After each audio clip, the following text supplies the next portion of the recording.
Bienvenue dans le monde des rêves. Ce soir, notre coin lecture vous attend pour une veillée toute particulière. Allongez-vous confortablement, blottissez-vous sous une couverture et fermez doucement les yeux. Bien, tu es prêt? Alors, la veillée peut commencer. La soupe de neige de Mamie Lapinou.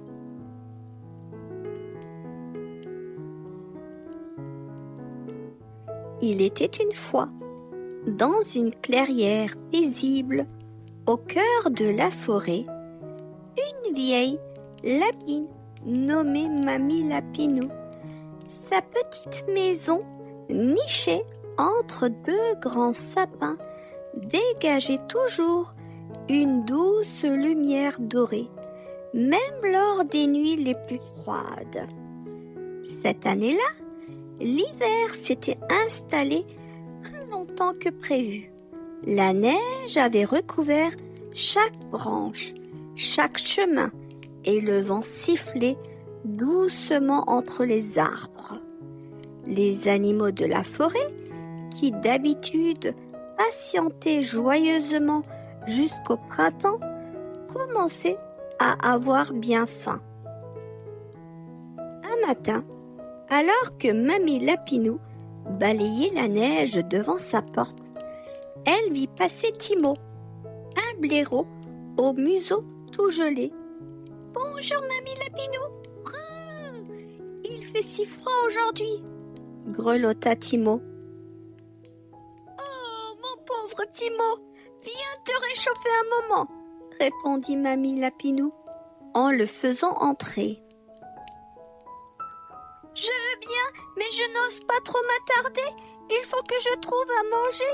Il n'y a plus rien sous la neige. » Mamie Lapinou fronça les sourcils. Elle savait que si Timo avait faim, d'autres animaux devaient être dans la même situation. Plus tard, dans la journée, Mamie Lapinou sortit pour chercher du bois.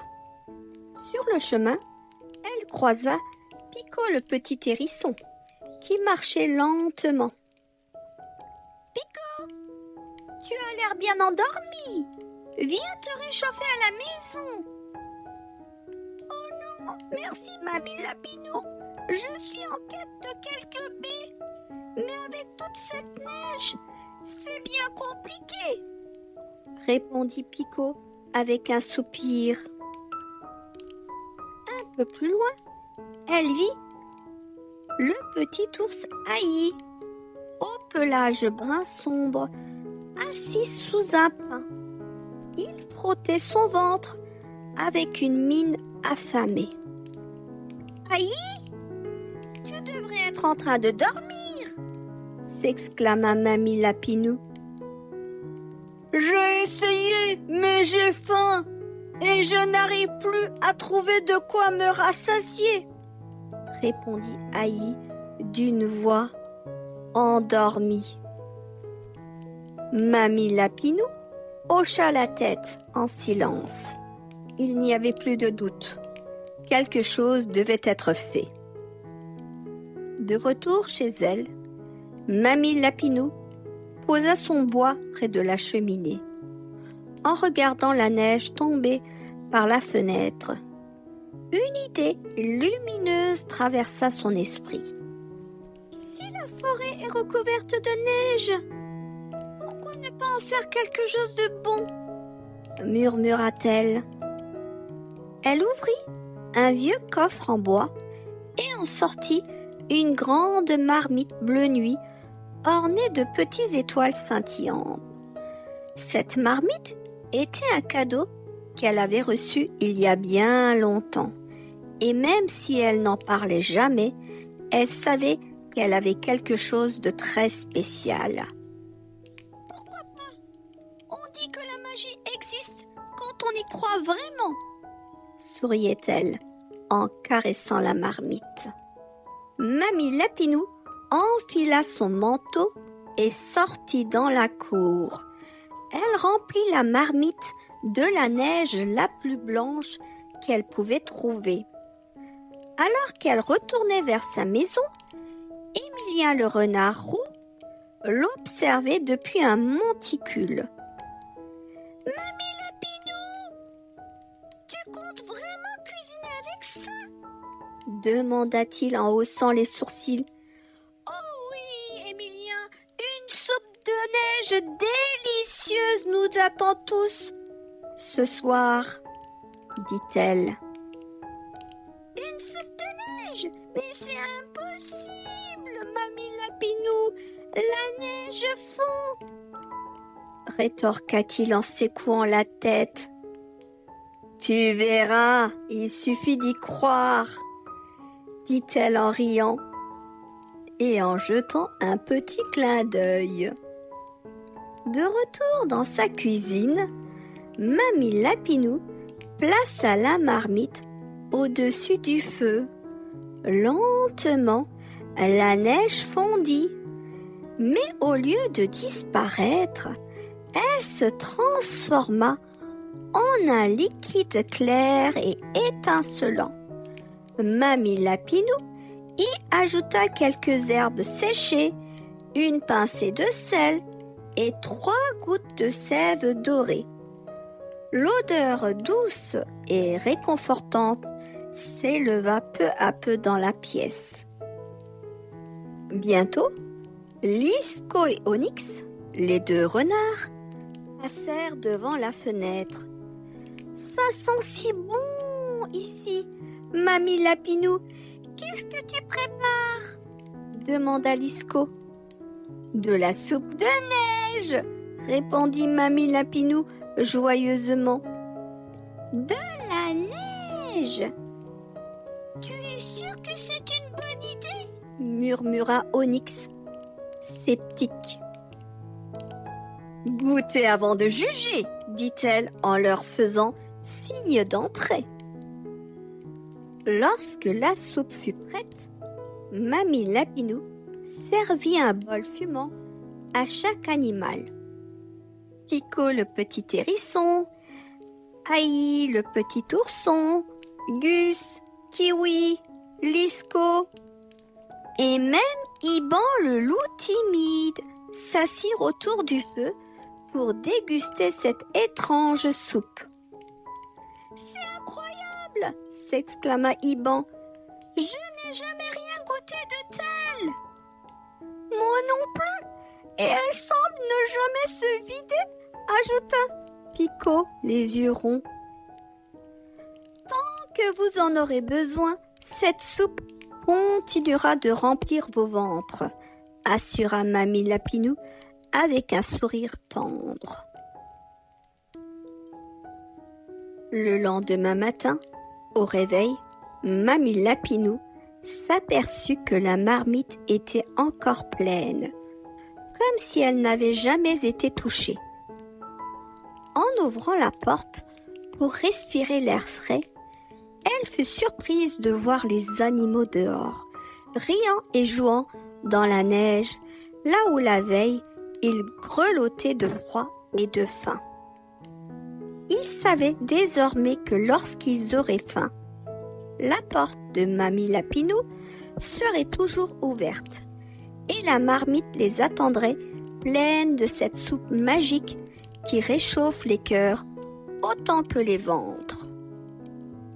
Parfois, il suffit de croire un peu pour que la magie opère, murmura Mamie Lapinou en observant la forêt baignée par la lumière du matin.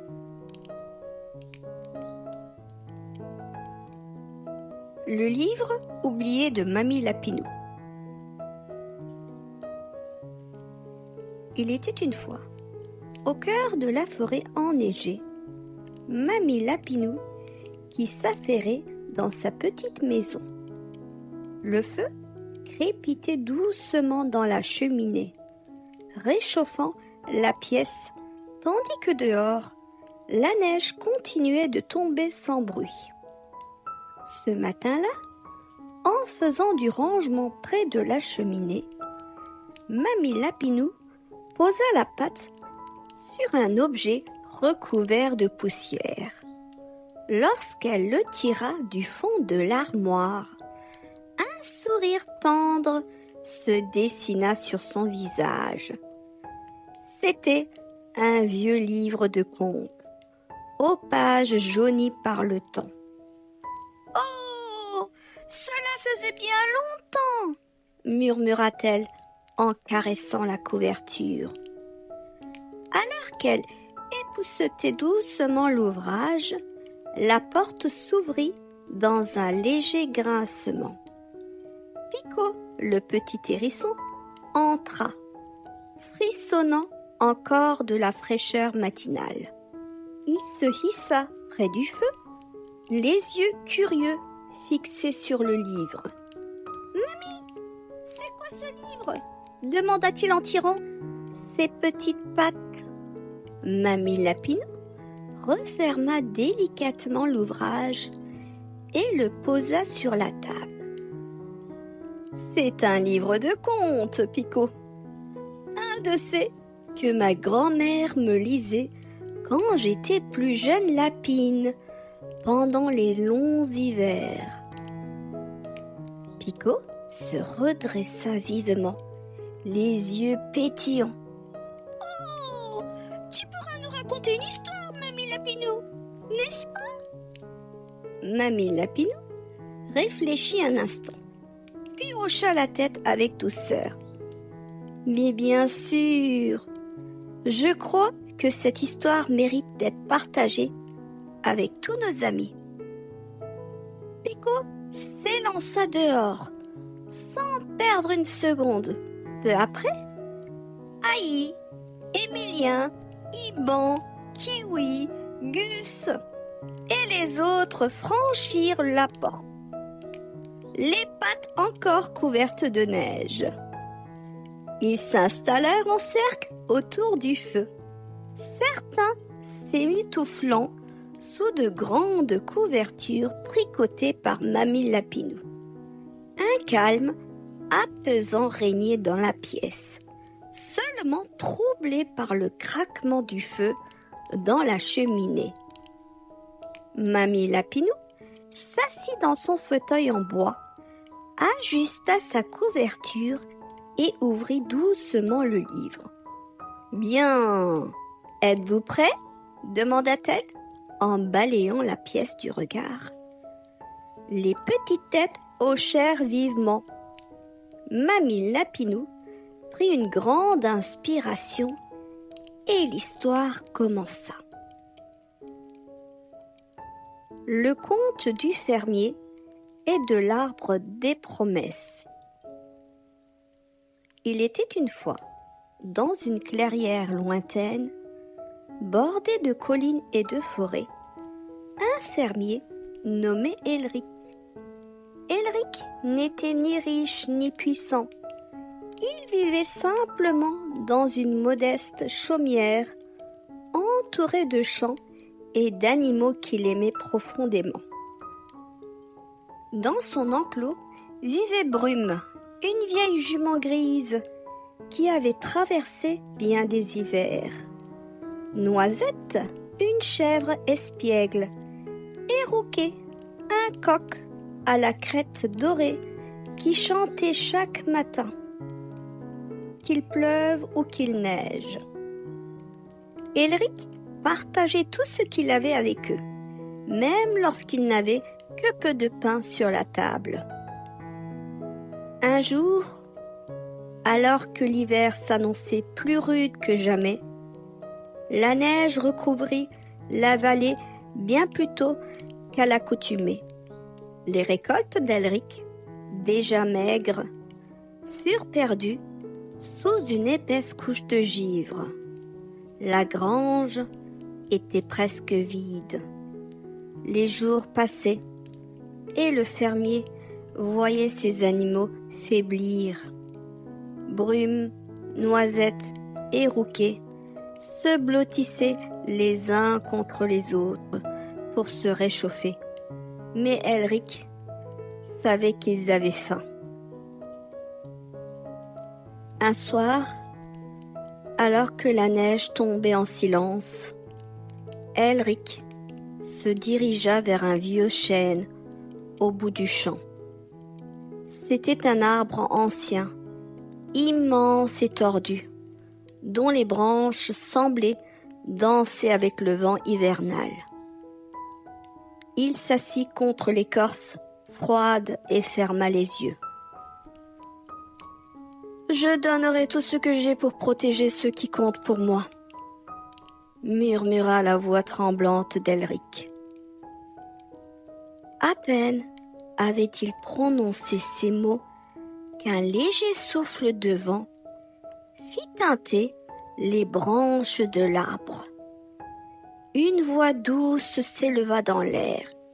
« Elric, si ta promesse est sincère, je peux t'offrir mon aide. » Étonné, Elric posa une main sur le tronc. « Qui parle ?» demanda-t-il, scrutant autour de lui. « C'est moi, l'arbre des promesses. Fais une promesse sincère et je ferai fleurir ton espoir, même au cœur de l'hiver. » Les yeux emplis d'émotion, Elric répondit. « Je promets de toujours veiller sur mes animaux, qu'importe la difficulté. Je partagerai mon dernier morceau de pain s'il le faut, » dit-il. Le lendemain matin, en se réveillant, Elric trouva une poignée de petites graines dorées déposées sous le chêne. Il les ramassa délicatement et les planta près de sa maison. En quelques jours seulement, malgré le froid glacial, des pousses vertes percèrent la neige. Les champs fleurirent peu à peu, apportant à Elric des légumes, des fruits et du blé. Grâce à cette récolte inattendue, Elric nourrit non seulement ses animaux, mais aussi les villageois voisins qui eux aussi luttaient contre la faim. Et chaque soir, avant de rentrer dans sa chaumière, Elric passait devant le vieux chêne et lui adressait quelques mots de gratitude. « Merci pour ce miracle. Je tiendrai ma promesse, aujourd'hui et toujours, » disait-il tous les soirs. Mamie Lapinou referma doucement le livre et laissa un moment de silence s'installer. Les flammes dansaient toujours doucement dans la cheminée. Les animaux étaient blottis sous leur couverture, l'esprit bercé par cette histoire simple mais précieuse.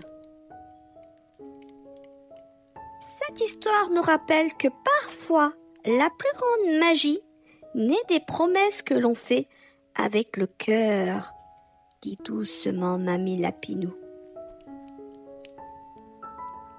Dehors, la neige continuait de tomber. Mais dans la petite maison, tout le monde était bien au chaud, porté par la douceur de cette veillée.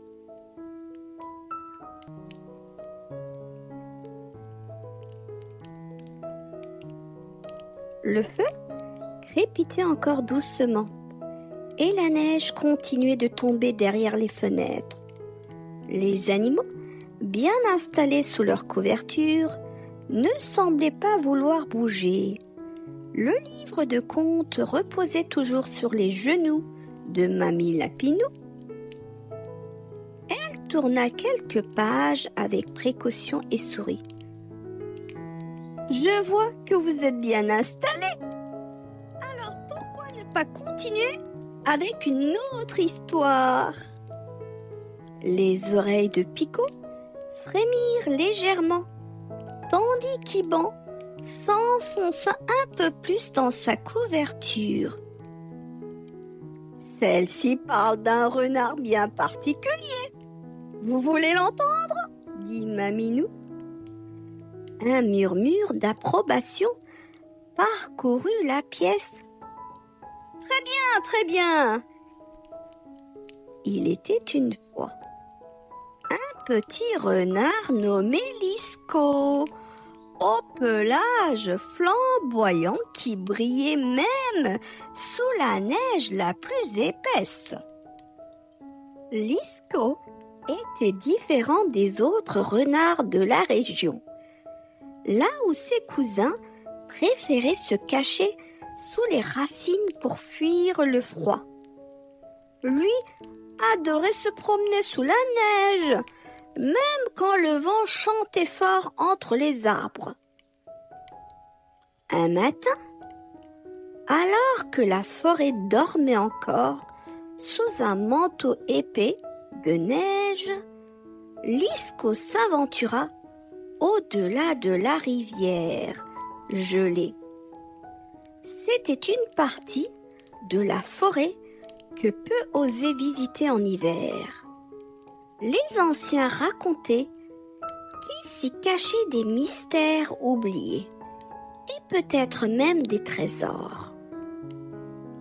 Oh, il n'y a sûrement que des glands et des pommes de pin gelées là-bas, marmonnait Lisco en s'avançant, laissant des petites empreintes derrière lui.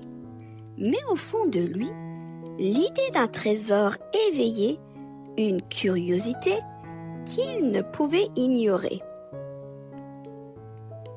Alors qu'il sautillait entre les branches chargées de neige, Lisco aperçut quelque chose d'étrange au loin. Une lumière douce semblait danser au pied d'un vieux chêne tordu. Il plissa les yeux et s'approcha à pas feutrés. Sous cet arbre se trouvait Noria, une chouette au plumage argenté, qui semblait veiller sur la lumière mystérieuse. « Lisco, que fais-tu ici par ce froid? Ce n'est pas un endroit pour un renardeau curieux, » dit Noria d'une voix grave mais bienveillante. « Je cherche, je ne sais pas trop, peut-être un secret caché, » répondit Lisco, les yeux brillants. Noria secoua doucement la tête. « Les secrets ne se trouvent pas par hasard, petit.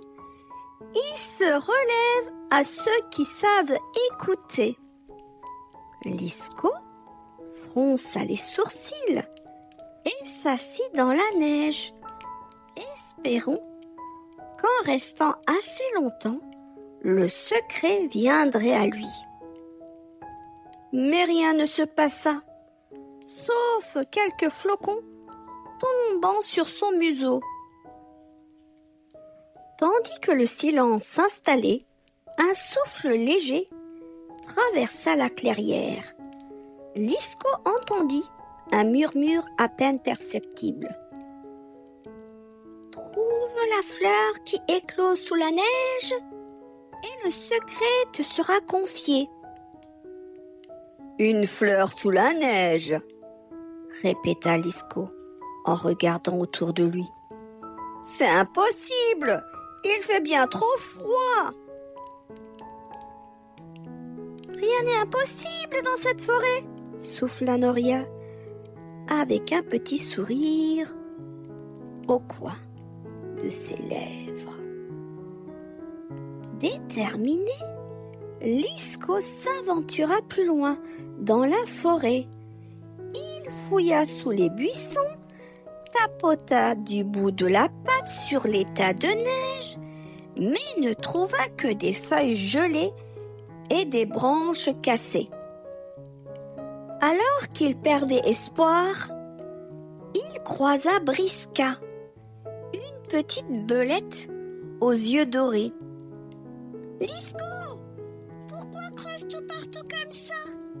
Demanda Briska en riant. Je cherche une fleur qui pousse sous la neige. Tu n'aurais pas vu quelque chose d'étrange? Oh, j'ai vu une fleur bleue près de la colline des écureuils, dit Briska en pointant du museau vers l'est. Merci Briska, je vais y aller tout de suite, lança Lisco, courant presque sans toucher le sol.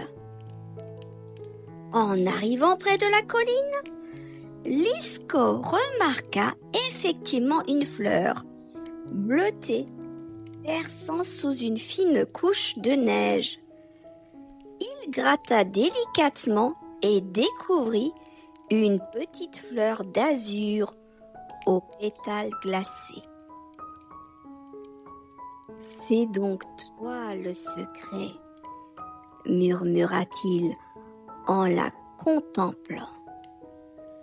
Alors qu'il s'apprêtait à la cueillir, la fleur s'ouvrit davantage, laissant apparaître une lumière qui monta doucement dans l'air, se transformant en un petit flocon brillant. « Lisco !» résonna la voix de Noria derrière lui. « Tu as trouvé non pas un trésor, mais un éclat de la forêt. Cette fleur protège la forêt en silence. Il ne faut pas la cueillir, mais la garder dans ton cœur comme un secret précieux. » Lisco retourna près de la rivière gelée, son cœur rempli de cette aventure. Le secret du renard enneigé n'était pas un trésor caché, mais la découverte de la beauté discrète de la nature. Il regarda la clairière une dernière fois avant de rentrer dans son terrier, prêt à raconter à ses amis l'histoire de la fleur du givre bleu.